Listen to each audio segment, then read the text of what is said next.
అది కడప నడిబొడ్డున ఉన్న మైనర్ ఇరిగేషన్ డివిజన్ కార్యాలయం. బోర్డు మీద నీటిపారుదల శాఖ అని ఉంటుంది, కానీ లోపల జరిగేది మాత్రం నోట్ల పారుదల. రైతుల పొలాలకు నీరు వెళ్తుందో లేదో తెలియదు, కానీ ఇక్కడ అధికారుల జేబుల్లోకి మాత్రం కమిషన్ల వరద పారుతోంది. చేయని పనులకు బిల్లులు అవ్వగానే డేటా మాయం. అసలేం జరుగుతోంది ఆ ఆఫీస్లో? ఆ ముగ్గురు ఉద్యోగుల గుప్పెట్లో ఇరిగేషన్ శాఖ బందీ అయిందా? కడప ఇరిగేషన్లోని ఈ అవినీతి నెట్వర్క్ పై ప్రత్యేక కథనం.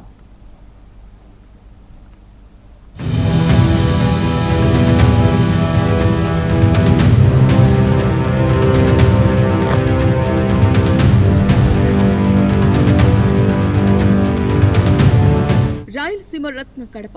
ఇక్కడి రైతులకు సాగునీరు అందించడం కోసం ప్రభుత్వం కోట్లు ఖర్చు చేస్తోంది. చెరువుల పూడిక తీత, చెక్ డ్యాంల మరమ్మతులు, గేట్ల రిపేర్లు, ఇలా ప్రతి పని వెనక రైతులు శ్రేయస్సు ఉండాలి. కానీ కడప మైనర్ ఇరిగేషన్ అధికారులకు మాత్రం ఇది ఒక అక్షయ పాత్రలా కనిపిస్తోంది. కడప ప్రొద్దుటూరు నుంచి రాజంపేట, కోడూరు దాకా విస్తరించి ఉన్న ఈ శాఖ పరిధిలో పనులు జరగకపోయినా బిల్లులు మాత్రం చకచకా తయారైపోతున్నాయి.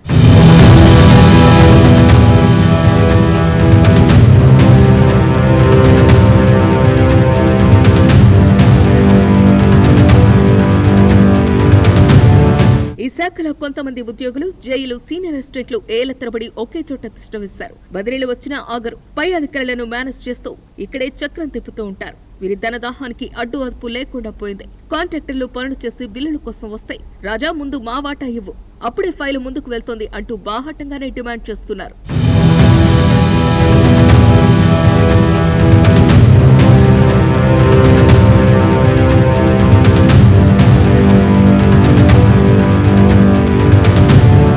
ఇక్కడ ఒక్కో పనికి ఒక్కో రేటు కార్డు ఉంది. అగ్రిమెంట్ చేయాలంటే ఇంత, చెక్ మెజర్మెంట్ కు అంత, ఇలా ప్రతి అడుగులోనూ వసూలు పర్వం సాగుతోంది. మరీ దారుణం ఏంటంటే కొందరు జేఏలు ఇన్ఛార్జ్ డీఏలుగా అవతరం ఎత్తి తమ బినామీల పేరుతో కాంట్రాక్టర్లు దక్కించుకుంటున్నారు.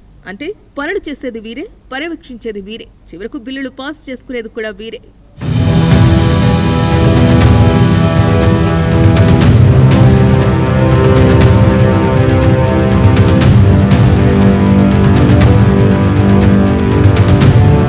వీరి అక్రమాలు ఇక్కడితో ఆగలేదు. ప్రభుత్వ అనుమతి లేని పనులకు కూడా దొడ్డిదారిన బిల్లులు సృష్టిస్తున్నారు అన్న ఆరోపణలు ఉన్నాయి. ఆధారాలు దొరకకుండా ఉండేందుకు బిల్ పాస్ అవ్వగానే కంప్యూటర్లోని డేటాను డిలీట్ చేస్తున్నారట. మా వెనక పెద్దలున్నారు. ఏ ప్రభుత్వం వచ్చినా మా వ్యవస్థను ఎవరూ మార్చలేరు అంటూ ఈ ఉద్యోగులు చేస్తున్న వ్యాఖ్యలు వింటే వ్యవస్థ ఎంతలా భ్రష్టు పట్టిందో అర్థం చేసుకోవచ్చు.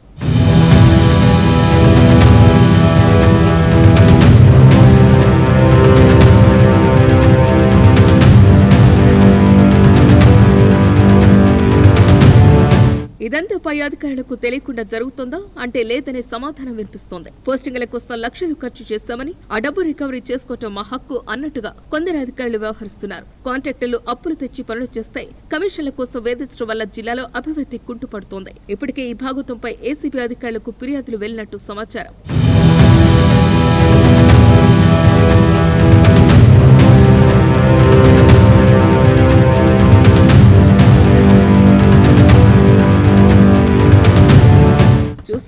కడప ఇరిగేషన్ శాఖలో అవినీతి ఏరులై పారుతోంది. రైతుల పేరుతో వచ్చే నిధులు అధికారుల జేబుల్లోకి మల్లుతున్నాయి. ఇన్నాళ్లు నిమ్మకు నీరెత్తినట్టు వ్యవహరించిన ఉన్నతాధికారులు ఇకనైనా మేల్కొంటారా?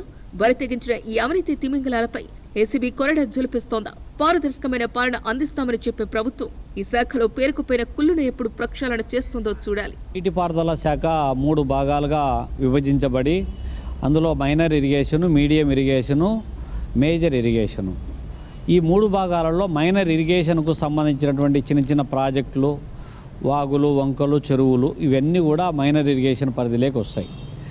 వీళ్ళు ఏం చేస్తారంటే మైనర్ ఇరిగేషన్లో ఇవాళ పనులు చేపట్టాలనేటువంటి కాలువల పూడిక తీత కావచ్చు, షట్టర్ల నిర్మాణం కావచ్చు, చెరువుల మరమ్మతులు కావచ్చు, ఈ పేర్లతో పనులు చేయడం అనేటువంటిది సహజంగా రాష్ట్ర ప్రభుత్వము నిధులు కేటాయించి ఆ వచ్చినటువంటి నిధులను టెండర్ల రూపంలో పనులు పిలవడం అనేటువంటిది సాధారణంగా జరుగుతున్నటువంటి వ్యవహారం. ఇప్పుడు మనకు సంబంధించినంత వరకు వైసీపీ, టీడీపీ అని ఏం లేదు. వర్క్లు ఎవరు వస్తున్నారో ఎంత మేము పార్టీల గురించి చూడడం లేదు. మనకేం తెలియదు. వర్క్లు ఎవరు వస్తారో, కాంట్రాక్ట్లు ఎవరు వస్తున్నారో, వాళ్ళకి ఏదైనా ఇబ్బందులు ఉంటే నా దృష్టికి వచ్చినటువన్నీ కూడా నేను పిలిచి, ఏఎల్ పిలిచి, డిఎల్ పిలిచి సాల్వ్ చేపిస్తున్నాను. మ్యాక్సిమం వరకు ఎవరికైనా తిరుగుతూ ఉండే లేట్ అయితే కూడా అట్లే ఏదైనా పెండింగ్ ఉంటే నేను సాల్వ్ చేపిస్తాను ఇబ్బందులు. ఏం లేదు, ఇప్పుడు ఒకవేళ కాంట్రాక్ట్లు అట్లా ఎవరైనా బాధితులు ఉంటే వస్తే ఎవరు డిమాండ్ చేసినా ఇబ్బంది పెట్టినా వాళ్ళ మీద చర్య తీసుకొని నేను దాన్ని ఇబ్బంది లేకుండా చేపిస్తాను. కాంట్రాక్టులు వీళ్ళు చేశారు డీటెయిల్స్ ఇచ్చి వాళ్ళు తీసుకొచ్చి నేను వాళ్ళ మీద చర్య తీసుకుంటాం.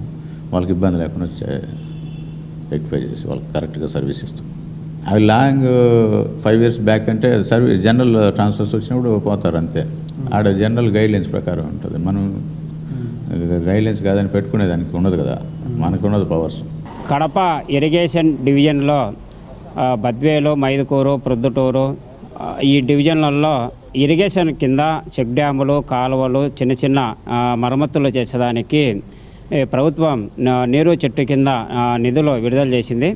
అయితే ఇందులో 0 నుంచి 25% మేర పనులు పూర్తిగానేటువంటి అన్ని రద్దు చేయమని చెప్పి రాష్ట్ర ప్రభుత్వం కూడా జీవో కూడా స్పష్టంగా ఇచ్చినప్పటికీ కూడా ఇక్కడ ఉన్నటువంటి ఇరిగేషన్ అధికారులు ఆ రకంగా పట్టించుకోకుండా వాళ్ళకు అనుకూలమైనటువంటి కాంట్రాక్టర్లకు ఆ పాత డేట్లు వేసి పనులు జరిగినట్లు చూపిస్తూ మరొక పక్క అధికారులు మామూలు మత్తులో ఇవాళ జేఈ నుంచి ఏఈ మొదలుకొని టెక్నికల్ అసిస్టెంట్లు, డిఈలు మొత్తం అవినీతి మామూలు మత్తులో ఈరోజు మునిగి తేలుతూ ఉన్నారు.